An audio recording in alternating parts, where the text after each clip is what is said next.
agudo de pulmón, que es la máxima expresión de una IC. Es una IC descompensada. En este caso, fueron dos factores los que produjeron el edema agudo de pulmón. Uno de ellos fue la insuficiencia renal crónica y en el otro fue el ser ya hipertenso. O sea, él era un paciente hipertenso. Bien. Entonces, si yo digo hipertensión arterial, vamos a cambiar ahora nuestro dibujito y vamos a hacer así. Esta es la aorta.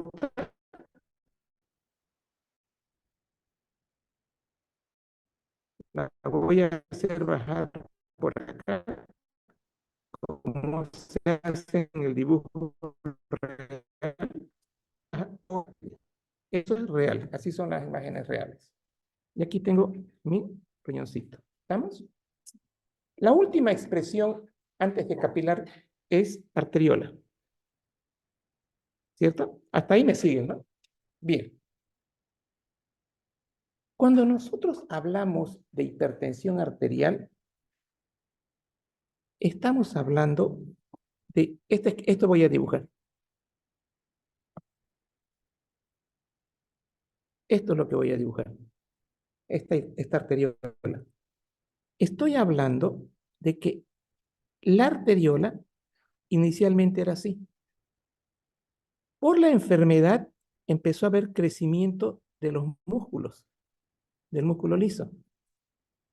Entonces, esta es la arteriola y aquí tenemos al ventrículo izquierdo.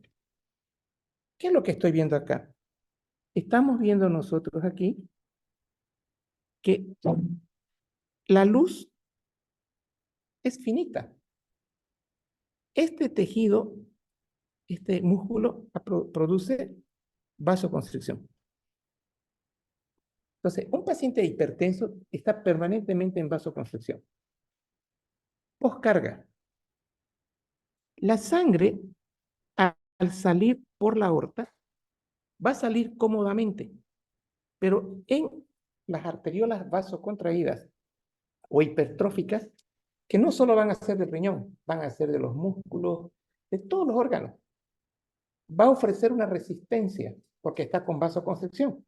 No se olviden que la resistencia es la presión contraria a la presión de la aorta. Entonces, el ventrículo sale con una presión. Y acá está vasocontraído. Eso es poscarga aumentada. Es decir, ¿qué es la poscarga aumentada? Poscarga es el aumento del grado de resistencia durante la sístole. Porque en la sístole es que sale la sangre, ¿verdad? Entonces, en un paciente hipertenso ya hay una poscarga aumentada. Y si nosotros tenemos una poscarga aumentada, vamos a hacer ahora un dibujo de este sector. Voy a dibujar la aorta descendente, digamos, el ventrículo, la aurícula, y acá teníamos el pulmón, ¿cierto? Si yo tengo una presión aumentada en el ventrículo, tengo una presión muy aumentada en la aurícula y tengo una presión aumentada venocapilar. Listo. Eso explica el edema agudo de pulmón. ¿Por qué? Porque seguramente, vamos a trabajar acá, vamos a dar otro ejemplo. Seguramente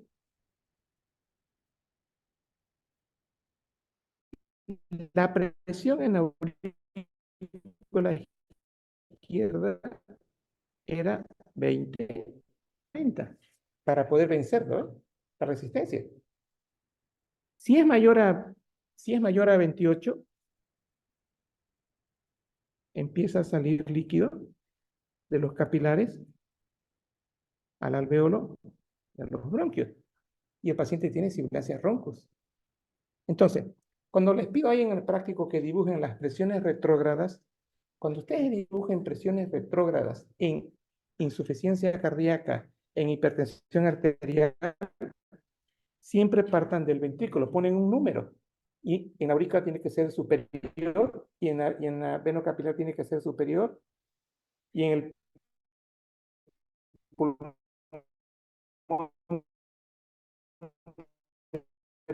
¿Estamos? Entonces, y de base tenía el antecedente de ser hipertenso. Le dieron diuréticos, le dieron vasodilatadores, hicieron todo. Y la verdad, la cuando llegó la emergencia, se sentía cansada. Ella no podía respirar.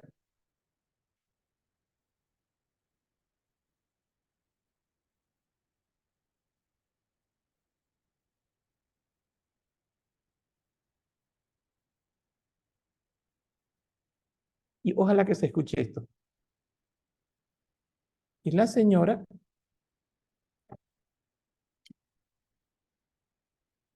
acá,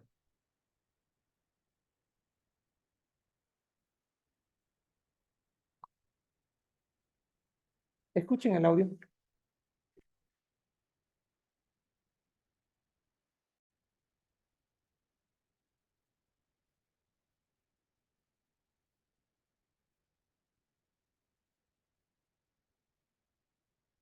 ¿Se abre?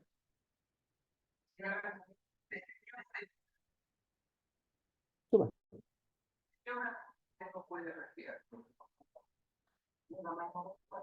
Escuchen.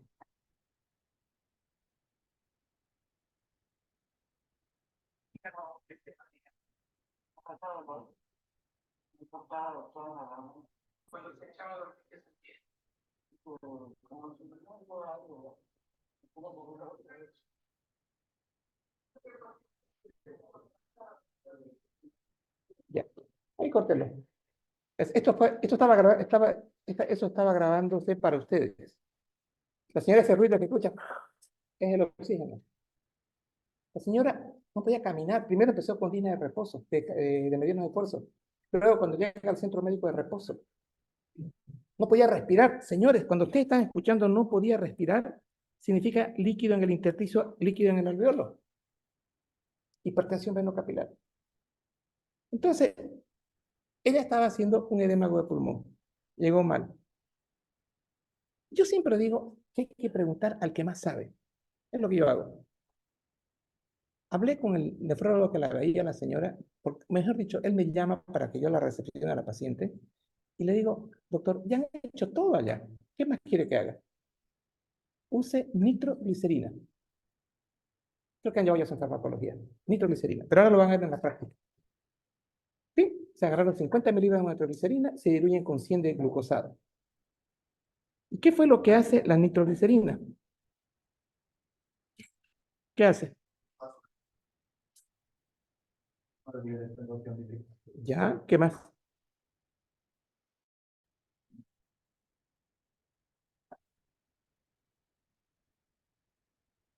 ¿Es un vasodilatador o es un venodilatador? Vasodilatador.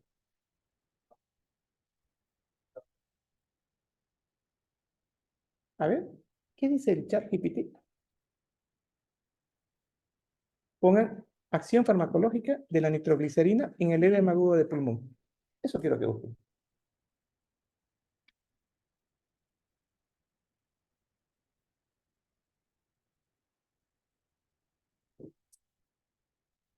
No, lea, ¿qué dice? Fuerte lea. Es un medicamento vasodilatador que se utiliza principalmente para tratar la angina de pecho. ¿Ya? Su acción farmacológica se basa en la relajación del músculo liso de los vasos sanguíneos, tanto arterias como venas. Tanto arterias como venas. Perfecto. Eso quería. Entonces, ustedes aprendieron algo más hoy.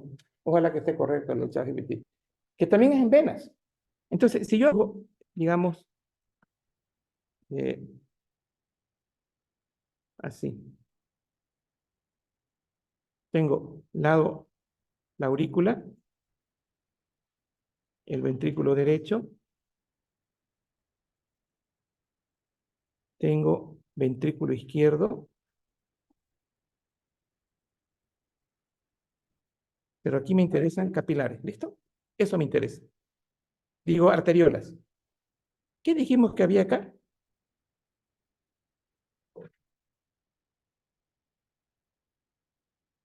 Vasoconstricción. Ahora, ¿qué le voy a hacer yo? Con la nitro. Sí, señores, voy a hacer vasodilatación.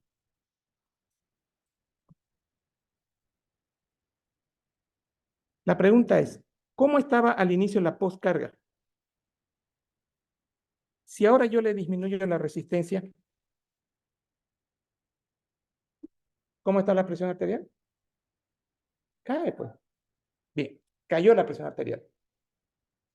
A los 10 minutos, esa presión arterial era 160. Ya, con eso ya estaba mejor. Pero, ¿qué tiene que ver acá la parte renal en esta historia? Resulta que en esta historia que nosotros vemos, tenemos también acá un riñón. El riñón, ¿cuál es la función del riñón?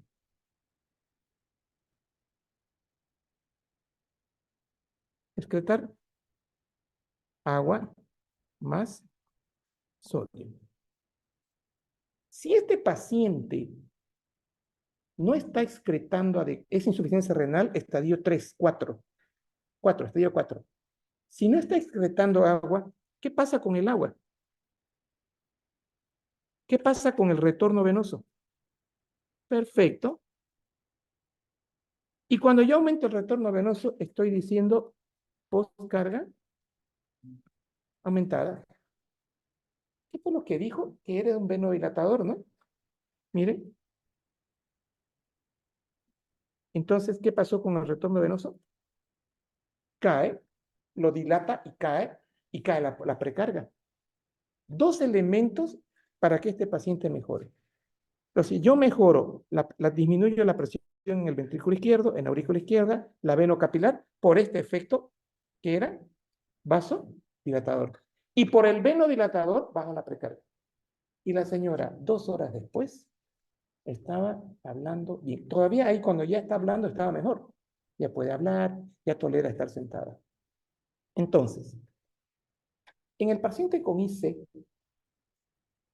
y crisis, edema agudo de pulmón o crisis hipertensiva, este toque de insuficiencia renal, esto va a pasar en insuficiencia renal. Eso es lo que intentaba explicarle en mis otras clases a los alumnos del año pasado. ¿Qué es la sobrecarga de volumen? Entonces, que es el riñón pierde la capacidad de excretar adecuadamente agua y sal. Consecuentemente, retorno venoso aumentado. Mayor retorno venoso aumentado, mayor gasto cardíaco, mayor presión arterial. ¿Estamos? Entonces, en el práctico que les hice, creo que les pregunto qué es precarga, qué es poscarga y qué es lo que está sucediendo con este paciente. Ahora, la clínica. En la clínica, esta señora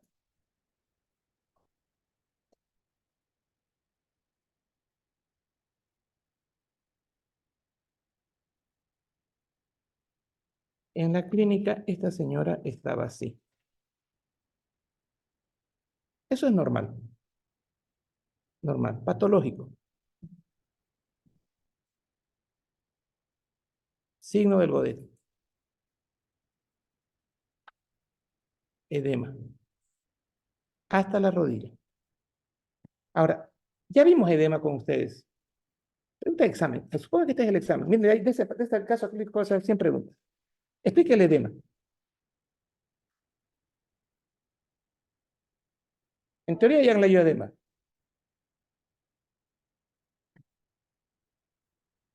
Ya, es algo más sencillo. Hice insuficiencia cardíaca y edema.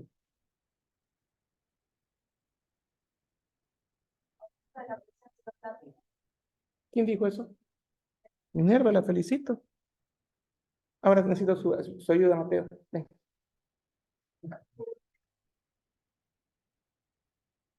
Normal. Patológico. Esto, Mateo, quiero traerlo aquí. ¿Cómo hago? ¿Cuál botón? Ya, primero ya. Y le doy vuelta. ¿Ya? Ahora. Más. Ahí. Ahora. Listo. Más ya. Ya está. Señores, vamos a hacer todo el esquemita ahora.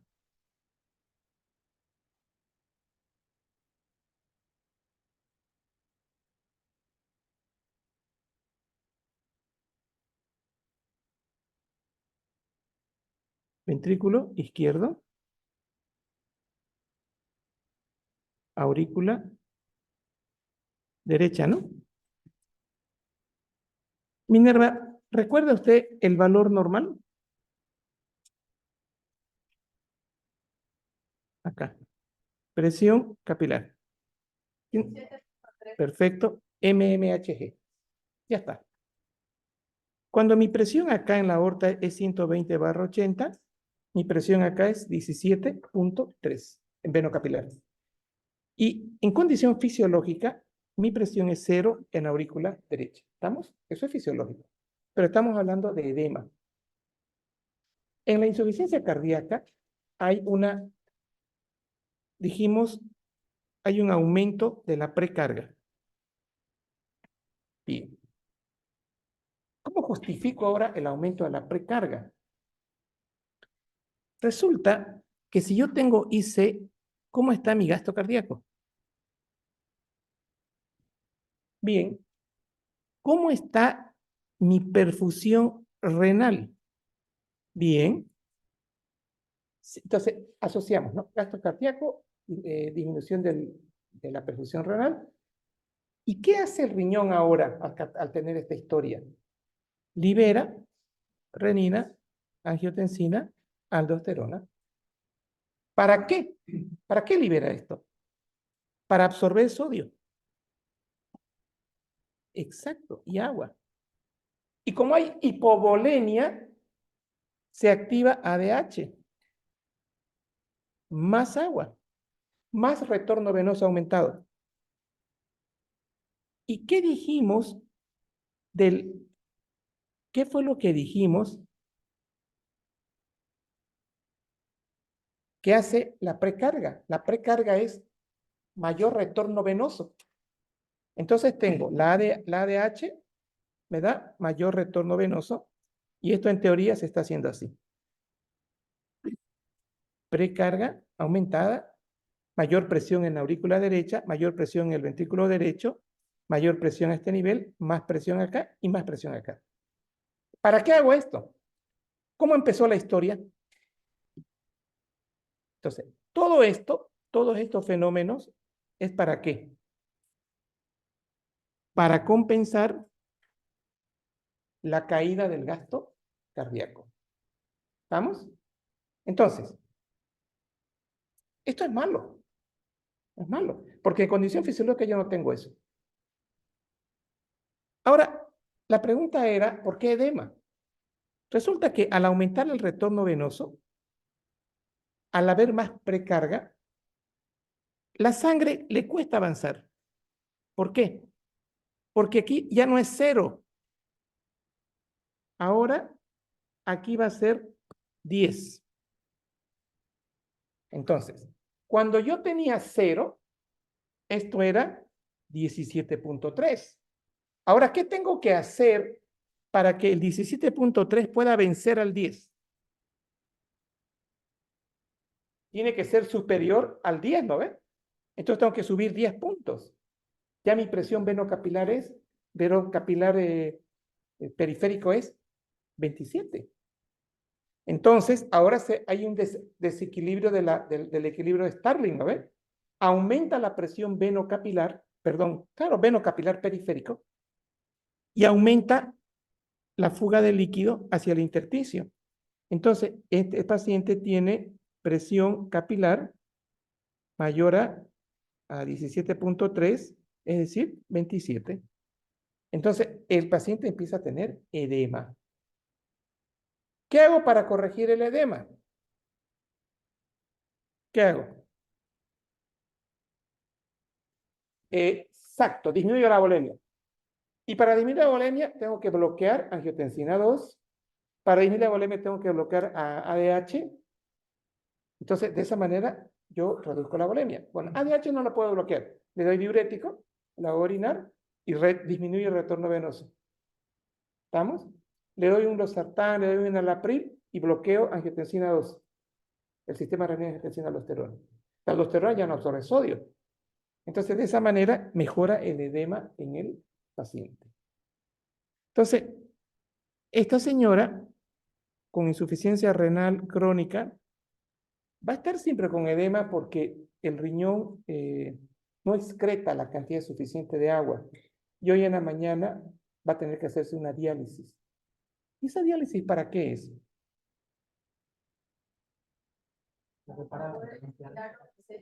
Ya, voy a sacarle la urea, le voy a sacar la creatinina. Y ahora escuchen este detallito. La máquina tiene un botón que dice ultrafiltrado. ¡Tic! Van a apretar ese botón y la máquina va a empezar a depurar agua. Y se ve cómo sale el agua. O sea, eso tiene la máquina, eso tiene la máquina que hace hemodiálisis. Le van a hacer, aparte de la diálisis, un hemofiltrado. Y le van a sacar 2-3 litros de agua. Entonces, con eso recién la paciente va a mejorar el edema. ¿Listo? Entonces, ahorita hemos repasado todos los que les he pedido que vayan leyendo, ya lo tienen, hemos hecho una sola clase de edema por hipertensión arterial, mejor dicho, por insuficiencia cardíaca descompensada. Ya han visto ustedes, hemos repasado el concepto de precarga y de poscarga aumentada. ¿Qué pregunta quedó pendiente que no le hayas explicado, Maricel?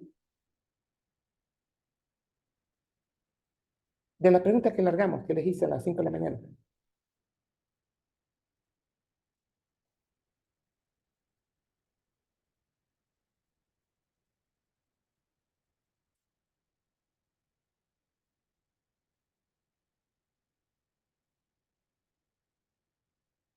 A ver, léala las preguntas. Léalas, rapidito. Explique las complicaciones de insuficiencia renal crónica a nivel cardiovascular. Ya, ¿cuáles las complicaciones?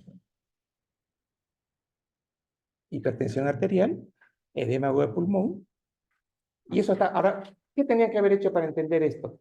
Ir a insuficiencia renal crónica y complicaciones. Bien. ¿Cuáles son las complicaciones? Hipertensión arterial, edema agudo de pulmón, que acabamos de ver, insuficiencia cardíaca, infarto agudo de miocardio, por exceso de hipertensión. ¿Qué más? Sigan. ¿Cuál sería la fisiopatología de la emergencia hipertensiva?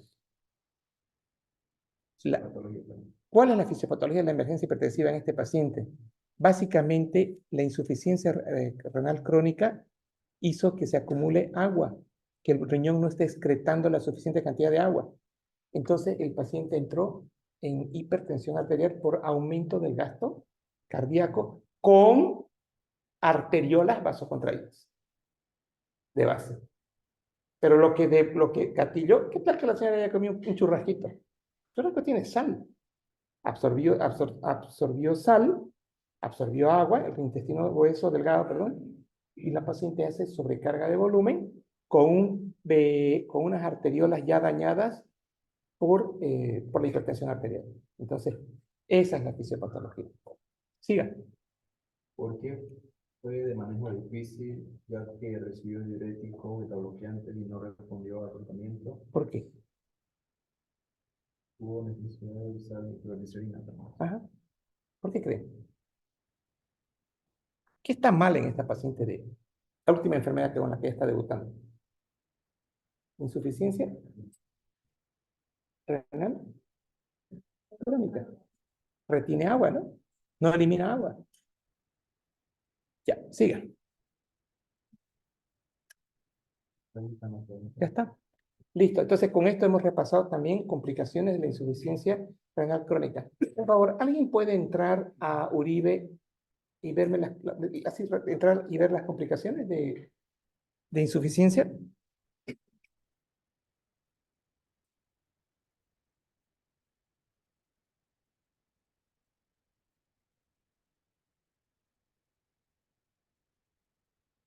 ¿Alguien entra?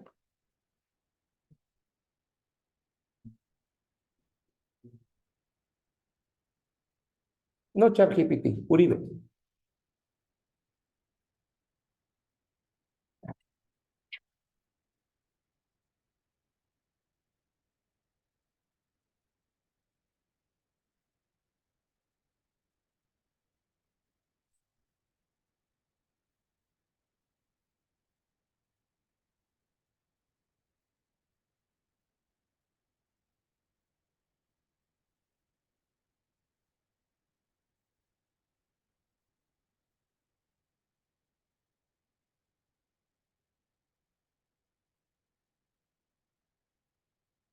¿Entraron?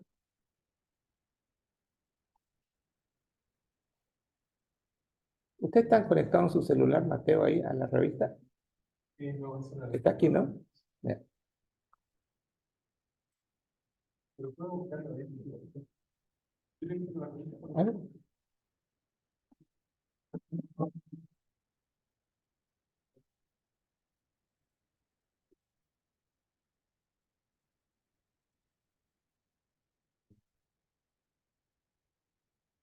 Ah, ya lo bajó ahí. Ponga complicaciones de la insuficiencia renal crónica, complicaciones cardiovasculares, de la insuficiencia renal crónica.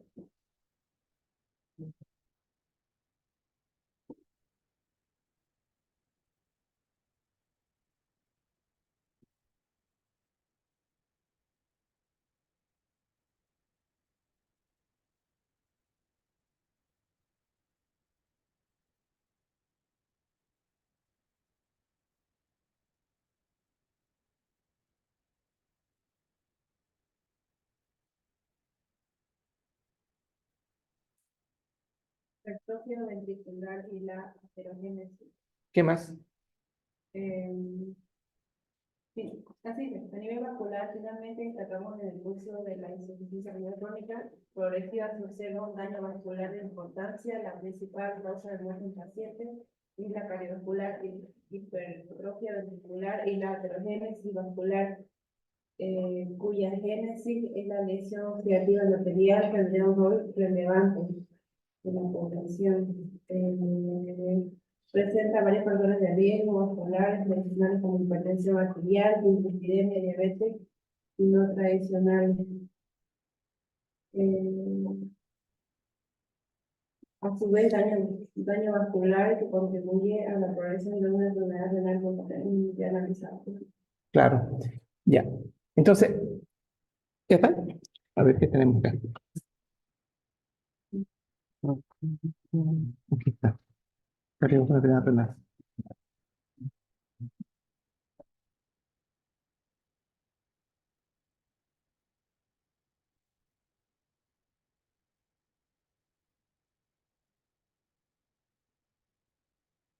No hay mucha complicación. Yo no creo que sea de niño.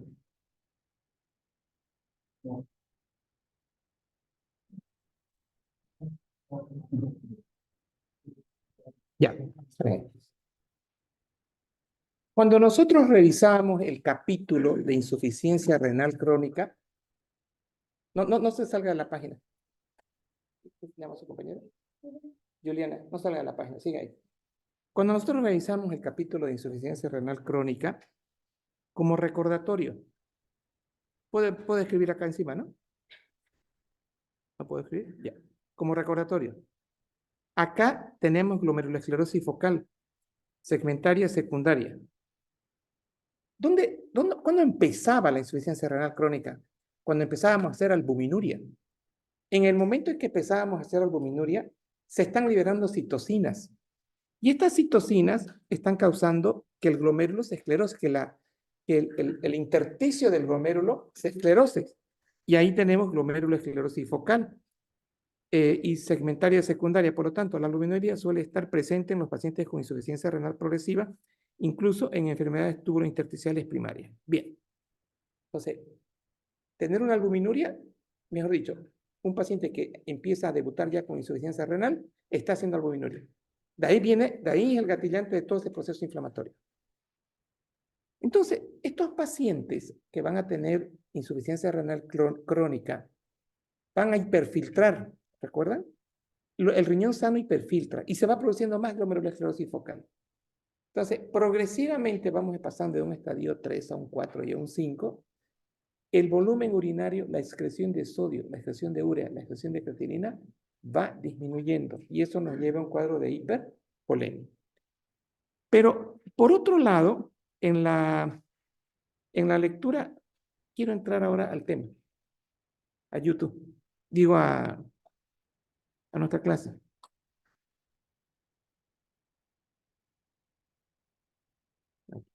Ya. Nosotros habíamos dicho que el daño estaba acá, ¿no? En la arteriola. Y fíjense lo que su compañera acaba de recordarnos. La insuficiencia renal crónica produce un daño del endotelio. Produce al final va a producir una hipertrofia del músculo liso. Otro dato, habla de una dislipidemia. Habla de la formación de placas de colesterol. Entonces, todas estas placas de colesterol en la insuficiencia, ya la misma hipertensión es por placas de colesterol, pero en la insuficiencia renal crónica, esas placas de colesterol van a estar acá. Acá. Entonces, van a haber más motivos para que nosotros tengamos hipertensión arterial. Y al final va a haber la hipertrofia del ventrículo izquierdo. Al final. Bien. Entonces, esto ya está explicado. Fíjense que aquí tenemos el aumento, miren, el aumento de la presión arterial. Y aquí está ya el concepto, ¿no? Hay una hipertrofia de la arteriola, causa mayor resistencia al ventrículo, elevando la presión. Eso ya lo explicamos también. Eso ya explicamos. Y aquí el recordatorio era de la fisiopatología de la IC, cuáles son sus causas, ¿no? De la insuficiencia cardíaca, sobrecarga de volumen, hipertensión arterial, cardiopatía isquémica, chagásica, valvulopatía, taquiarritmias y anemia y sepsis. Todo esto agrede el músculo cardíaco y se desencadenan los mecanismos compensadores. Ahora, la pregunta es, ¿cuándo se activan estos mecanismos compensadores?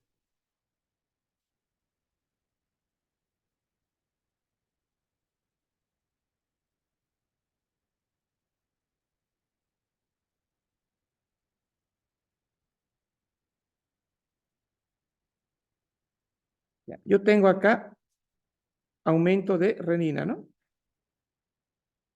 Esto da renina, angiotensina, aldosterona. Ya, esto está aumentado. Tengo acá activación, ADH y péptido natriurético auricular.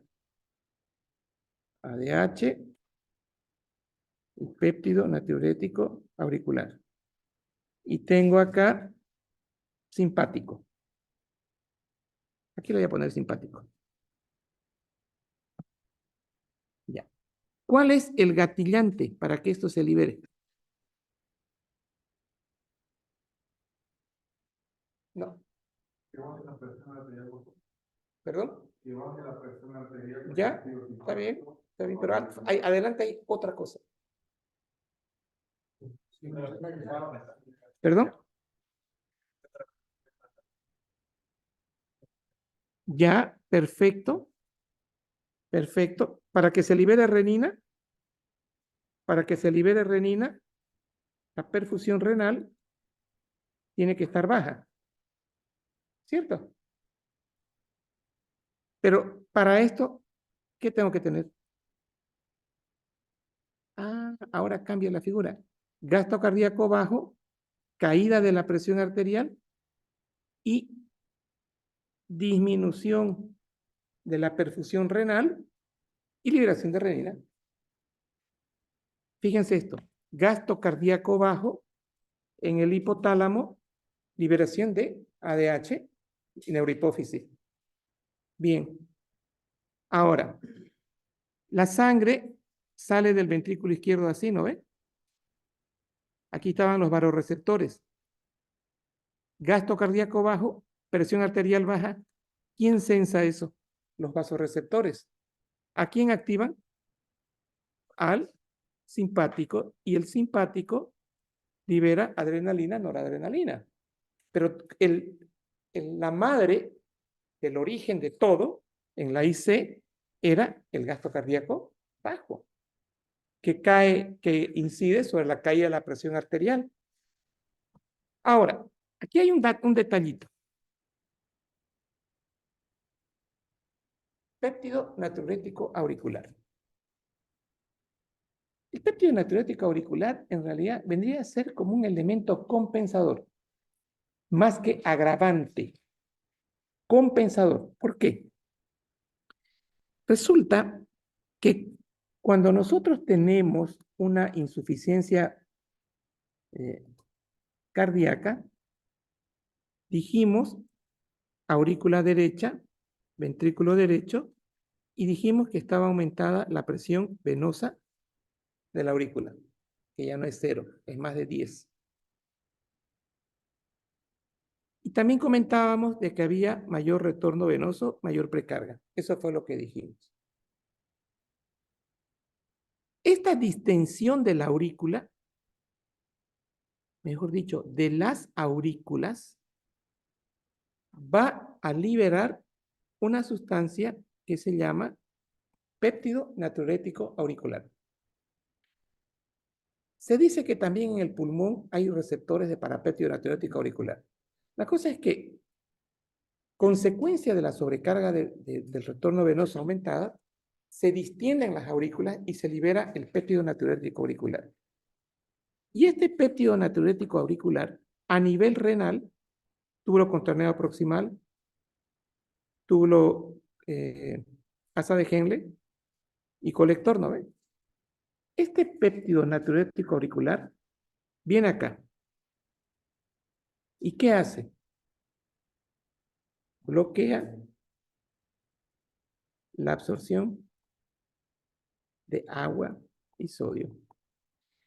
Entonces, hace que nosotros tengamos mayor eliminación de agua. Por eso les digo, es un mecanismo compensador, pero para botar el exceso de agua. En cambio, la renina-angiotensina aldosterona es para aumentar retorno venoso.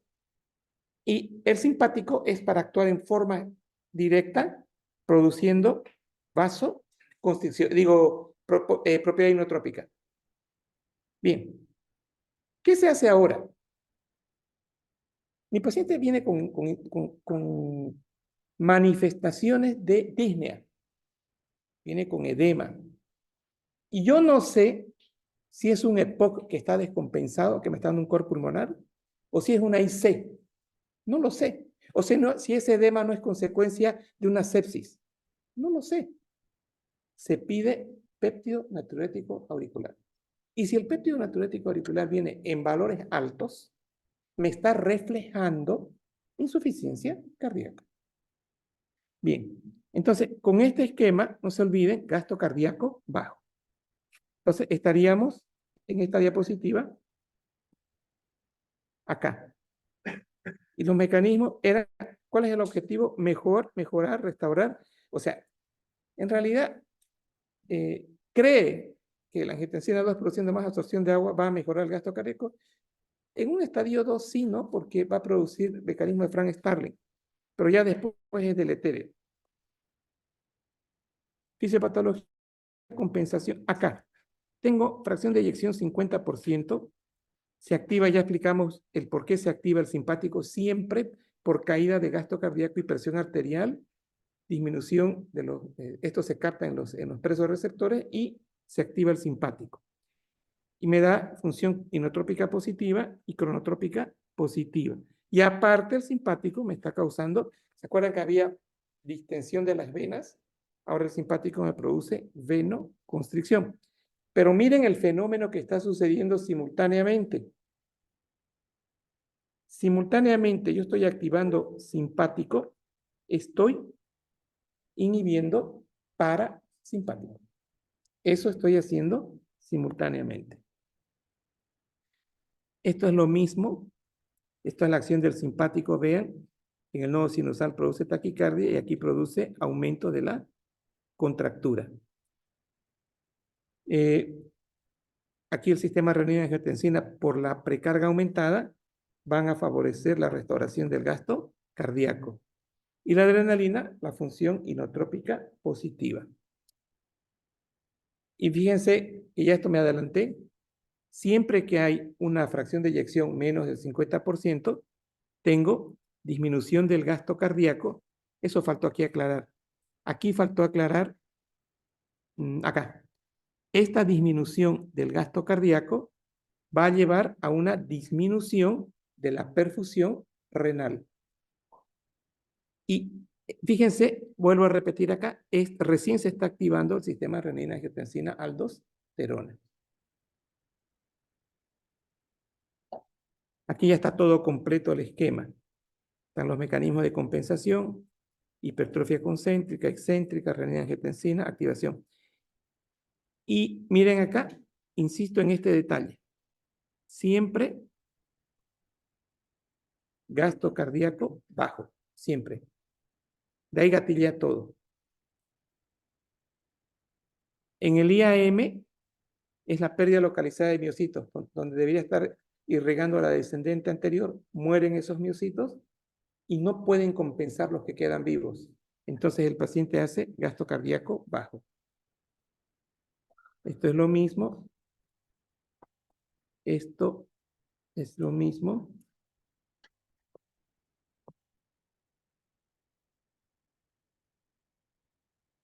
Miren. Acá otra vez, esto ya este es el del MIDES, este libro. Es claro, ¿no? La disfunción ventricular causa gasto cardíaco bajo. Acá dice fisiopatología de la IC, pero miren esto, con fracción de eyección ventricular menor al 50%.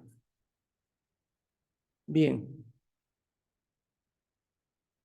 Esto ya hablamos, esto ya hablamos. Esto es lo normal. Miren ustedes, esta es la hipertrofia concéntrica, presión de fin de diástole mayor a 8. Y esta es la hipertrofia excéntrica.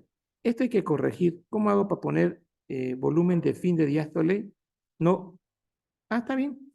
Volumen de fin de diástole mayor a 240. Ah, esto es lo que no está bien. Es la presión de fin de diástole. Sí, está bien. Esto es presión y esto es volumen. Acá, esto ya dijimos. Aquí está, miren como siempre, aumenta la presión en el ventrículo izquierdo, aumenta en la aurícula. Y aquí dice, aquí hay un detalle. ¿Qué dice aquí arriba? Lean por favor. Estadio. Pero miren esto. D, C y D. O sea, hay una clasificación que es A, B, C, D, que es el estadio de la enfermedad. El estadio del desarrollo del ser humano. Bebé, niño, adolescente, joven, adulto, anciano. Entonces, cuando yo digo el estadio del desarrollo de la enfermedad, me estoy refiriendo a eso. Estadio A, B y C. En el B, el paciente está con gasto cardíaco bajo, pero no tan bajo, y activa su Fran Starling, activa su angiotensina 2, y todo eso lo compensa al paciente y lo tiene asintomático. En el C, el paciente tiene, miren, congestión vascular y pulmonar. Cuando digo vascular, me estoy refiriendo al edema periférico, a la hepatomegalia, a la citis, a la ingurgitación yugular, estertores. Y cuando digo pulmonar, bueno, pulmonar son más estertores. Entonces, ese es el C, es un paciente de los que ustedes van a ver en su consulta. Nadie va a ir por B, todos van por C. Porque nadie va sano, ¿no? Todos van enfermitos. Entonces, si lo que ustedes le den le cae bien, van de C a D, perdón, de C a B. Todo ok. Pero lo que le sucedió a estos colegas, trataron la insuficiencia cardíaca, el edema agudo de pulmón y no pudieron compensarlo, eso es D. O sea, es que a pesar de lo que hacemos, el paciente no responde a la medicación clínica y sigue con los síntomas. Eso es D. En algún momento la fase de la insuficiencia de la ley de Frank-Starling reduce su función y comienza a aumentar la presión telediastólica. Entonces, ¿qué me está diciendo este dato en forma indirecta? Que cuando estamos en B y está actuando el mecanismo de compensación de Frank-Starling, es decir, que estoy teniendo mayor grado de distensión, mecanismo de Frank-Starling, y por lo tanto tengo mayor contracción, este aumento de la presión la presión de fin de diástole no se va a ver presente, no va a estar presente, porque el mecanismo de Starling lo compensa. Pero cuando ese mecanismo de Starling ya se hace insuficiente y entramos en estadio C, ahí ya hay un aumento de las presiones de fin de diástole. ¿Estamos? En B no, porque está compensado gracias al mecanismo de Frank-Starling. Esto ya mencionamos. Esto ya se mencionó.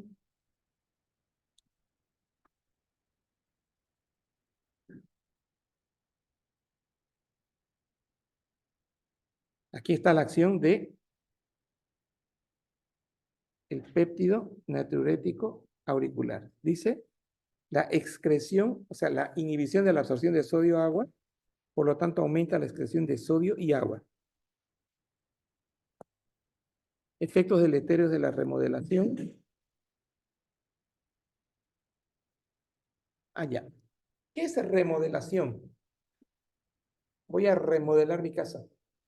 No digo voy a hacer una nueva casa, ¿no? La voy a remodelar. Entonces, dos son las remodelaciones que se ven en corazones. La hipertrofia concéntrica y también la hipertrofia excéntrica. Aquí donde dice van a haber cambios, cambios de la arquitectura ventricular, se está refiriendo a esto de acá. A un aumento de la tensión de la pared ventricular. Fenómeno de hipoperfusión transitoria subendocárdica, aumento del consumo de oxígeno y una prolongación anormal del potencial de acción con una menor fuerza. ¿Quién me traduce este concepto?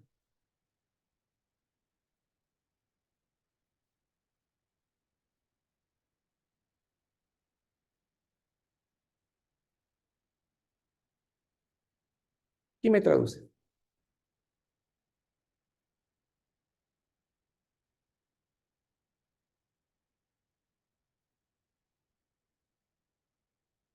A ver.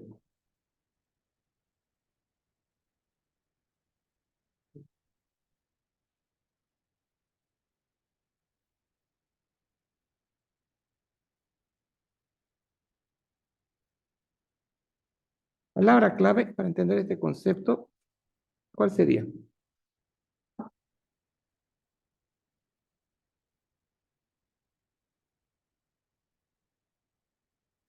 Correcto. ¿Y dónde voy a poner aumento de la tensión?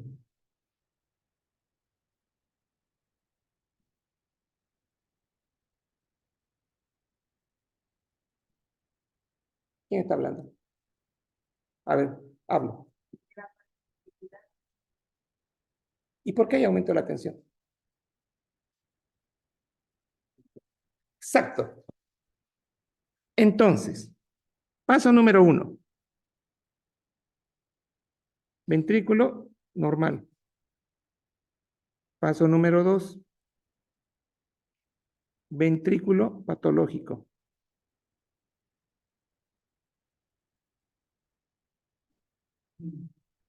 ¿Qué hay acá? Hipertrofia.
Venga, Mateo, un ratito, por favor.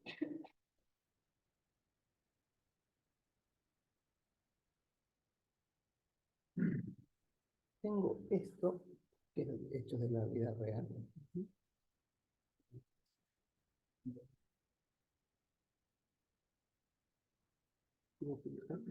Sí, no, lo que quiero es... ¿Por qué no le pongo el video?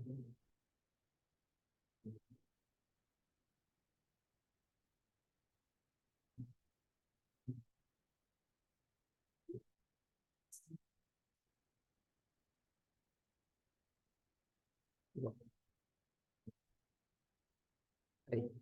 Esa foto quiero enviar. O sea, está en freeze ahorita. La captura. Ya, no sé nada, captura. Ya lo hizo. ¿Ya? ¿Cómo hizo captura? Este botón y el de abajo el botón. Ya. Lo primero.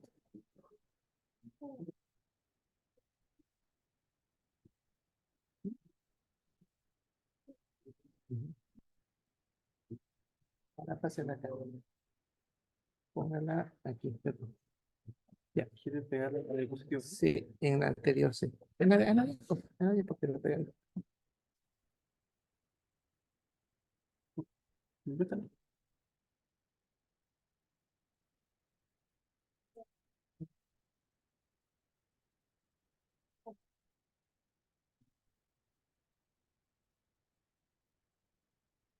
Eso. ¿Sí? Ahí. Vamos. Ahora, póngalo acá. Ahí. No, muérdele a esto. Ahí. Perfecto. Ya. Bueno, señores, escuchen. Esto es un hecho de la vida real, que me tocó ver un paciente el anterior miércoles. Este señor, cuando llega el miércoles, llega por hemoptisis, es decir, expectoración con sangre, llega con edema de miembros inferiores y con esta historia. Hace una semana yo era sano y de repente sentí un dolor en el pecho y me faltó el aire y se empiezan a hinchar mis piernas. Le hice un electrocardiograma y en el electrocardiograma había una desviación a la derecha. Cuando yo hablo de desviación a la derecha, estoy diciendo que el ventrículo derecho está con sobrecarga. Y no entendía en mi cabeza cómo podía estar con sobrecarga si el pulmón estaba intacto. Porque una de las cosas que causa hipertrofia del ventrículo derecho son patologías pulmonares. Entonces pedimos una arteriografía, una arteriografía, una angiotomografía. Y miren lo que se encontró. Esto es real. Esto que voy a dibujar acá es todo esto que estoy dibujando. Este es el ventrículo.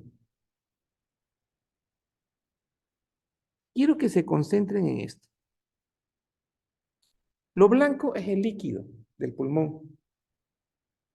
Entonces, ¿qué me dijo la radióloga? ¿Sabe qué, doctor? Me dijo, su paciente tiene una hipertrofia gigante. O sea, traducido, es una hipertrofia concéntrica. ¿Y cuál fue la explicación?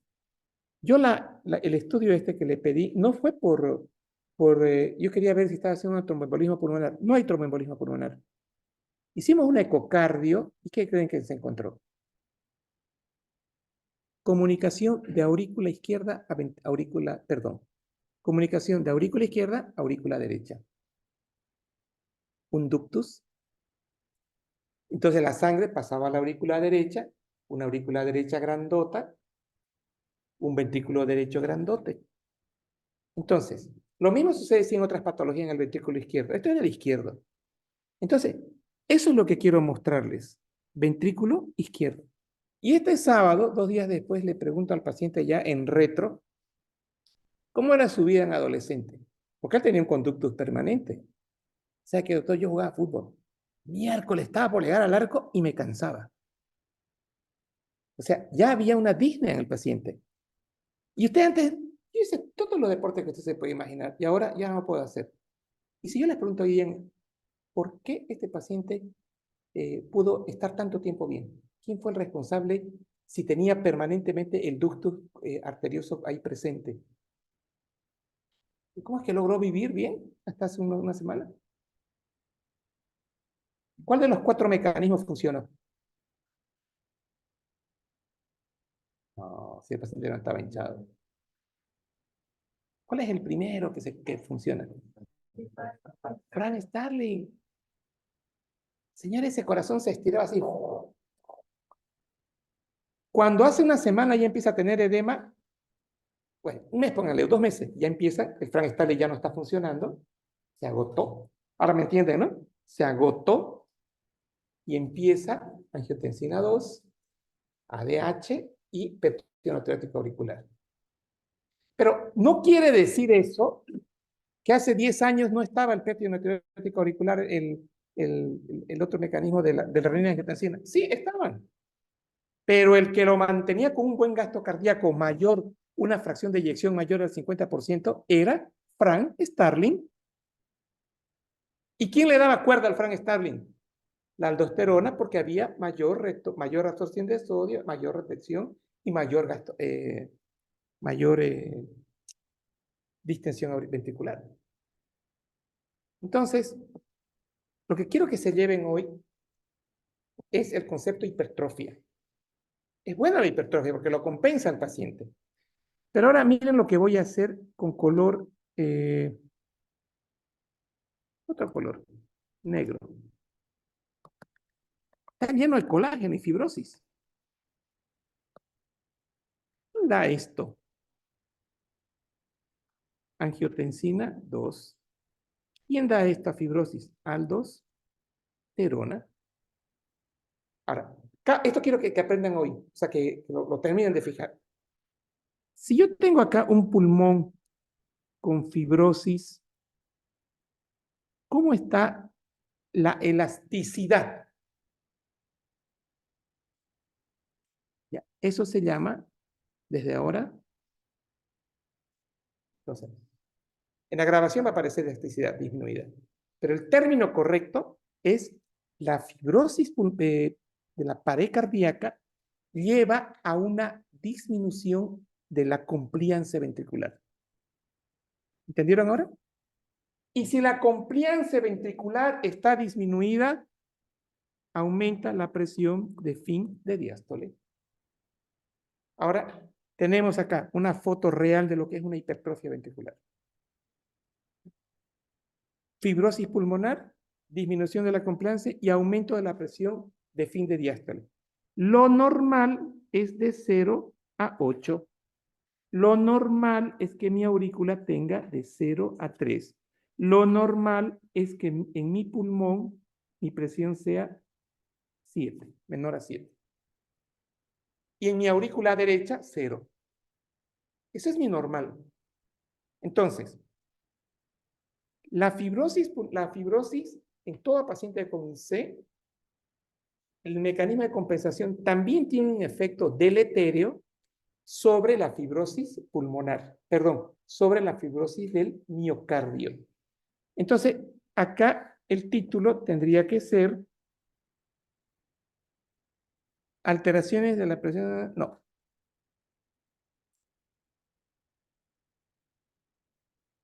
Aquí vamos a poner título, hipertrofia concéntrica y fibrosis cardíaca ventricular. Listo. ¿Listo? ¿Quedó claro?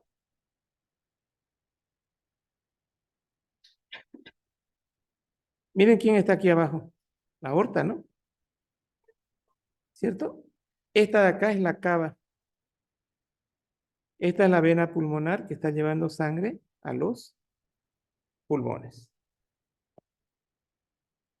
A ver, aquí está lo que les decía, ¿no? Aumento de la presión de fin de diástole por reducción de la compliance ventricular. Bien. Disminución de la reserva coronaria. ¿Qué significa esto? Esto es algo fisiológico. Nosotros en forma fisiológica tenemos una relación entre la irrigación de los vasos y el músculo. Si esa persona que tiene la edad de ustedes, 20 años en este momento, le pido que haga ejercicio, le pido que el que llegue de primero allá a la puerta principal aprueba fisiopato. No importa si hacen Disney, ustedes van a llegar ahí y van a tratar, los primeros 5 aprueban fisiopato de entrada, los segundos del 6 al 10 tienen 51 y los otros llegan a 50 y que con una pregunta que se le haga ahora la prueba en la materia, se van a matar ustedes por llegar. ¿Por qué? Porque ustedes tienen esto. Miren, acá hay poquitos vasos, ¿no? Pero cuando los sometemos al músculo a mayor ejercicio, mayor consumo de oxígeno, empiezan a actuar otros vasos. Entonces yo digo, mi reserva coronaria es óptima. Mi reserva coronaria cuando yo estoy en reposo es o sea, tengo un número de vasos participantes. Cuando yo subo a gradas o hago ejercicio y necesito que mi corazón tenga mayor perfusión, tengo que tener más vasos circulantes, ¿no ven? Para que haya una relación entre el consumo de oxígeno y el gasto cardíaco. Y para eso mi reserva coronaria tiene que estar aumentada. ¿Y qué sucede en la IC? ¿Qué no hay en la IC? No hay angiogénesis. Esa fibrosis del ventrículo izquierdo también incide sobre la angiogénesis. Entonces, estos pacientes tienen mala reserva coronaria. Y si yo tengo mala reserva coronaria, tengo isquemia. Hago un poco de ejercicio y no logro llegar con buena cantidad de oxígeno al ventrículo. Y estamos ya en ese círculo vicioso. Manifestaciones clínicas ya dijimos. Disnea, la señora tenía disnea, sí. Tenía ortopnea, sí. Esto seguramente también tenía porque ella dijo, me echo y no tolero. Tenía hinchazón de las piernas, tenía cansancio, sí.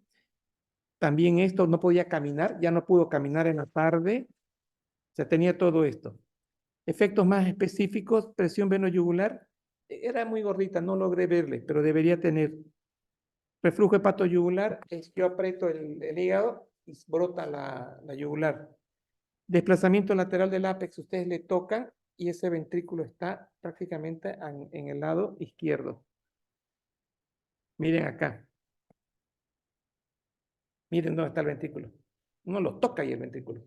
Tum, tum. Está desplazado. Luego, ya está. Menos típicos, decaimiento, palpitaciones, mareos no se ve. Hepatomegalia sí se ve. Evaluación, aquí está de la clasificación A. ¿Qué es esto? Con esto termino. ¿Qué es la evaluación de la gravedad de la IC? Clase funcional, ojo. El otro es de acuerdo a la evolución natural de la enfermedad. Esto es funcional. Disney grado tipo 1, tipo 2, 3, 4. Y aquí tenemos. Clase funcional 1, el paciente camina, hace ejercicio, hace todo, no se fatiga, tatán. Algunas palpitaciones. Gracias a quién estamos compensados. Exacto.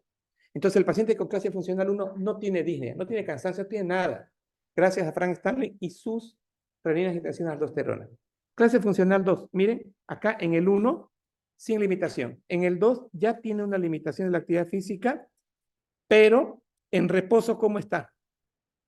Asintomático. O sea, no hay Frank Stanley no es necesario, pero si le exigimos ejercicio, sí va a tener síntomas. Y el 3, no, el 2, la limitación leve, ¿no? El 3, limitación marcada.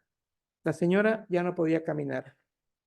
De la actividad física, así, pero sigue habiendo asintomático en reposo, pero los esfuerzos inferiores de la actividad física habitual provocan síntomas. O sea, en reposo está bien, pero corre para cruzar una calle, ya tiene síntomas. Y en el 4 es como llegó el paciente acá. Incapaz de llevar a cabo cualquier tipo de actividad sin molestia. Los síntomas de la IC están presentes incluso en reposo y aumentan con la actividad física de cualquier grado. Listo. Entonces, con esto hemos terminado IC. Ahora, lo siguiente a partir de ahora, y va a estar grabado. Van a dar 3 parciales, ¿no? Bien, hasta ahí todo ok. Y ahora se habilita el cuarto parcial. ¿Y cuál va a ser el cuarto parcial? ¿Cuál creen? Sí. ¿Quién dijo eso? ¿Quién dijo casos clínicos? Cuarto examen es casos clínicos. ¿Por qué? Porque si ustedes ven los casos clínicos, ya aparece IC con insuficiencia renal. Y mañana yo voy a estar viendo una taquisupra con IC, taquisupra con insuficiencia renal. Y seguramente ya avanzamos taquisupra. Y mañana estoy viendo un infarto con IC, con insuficiencia renal, prerrenal, tal. O sea, poco a poco estamos llenándoles la cabecita de más conocimiento. Sugerencia. Los casos clínicos es lo que yo estoy viendo todos los días en el hospital. Es con lo que ustedes se van a enfrentar. Que solo sepan 40 casos clínicos. 40, no se rían. Estoy hablando de cosas que ustedes van a hacer el día a día conmigo. Estamos hablando del alumno que está en la telenovela de Netflix. El alumno que estudia todos los días, que hace la tarea. De ese alumno estoy hablando. Entonces, no se atrasen con los casos clínicos. Y cada vez van a ser casos clínicos donde, no complicados, no son complicados, con más cositas para que ustedes entiendan. Con este caso clínico vieron que terminaron de entender muchas cosas. Hasta tocamos insuficiencia renal crónica. ¿Ya? Listo. ¿Lo graba? Hay que grabar. Ayúdeme.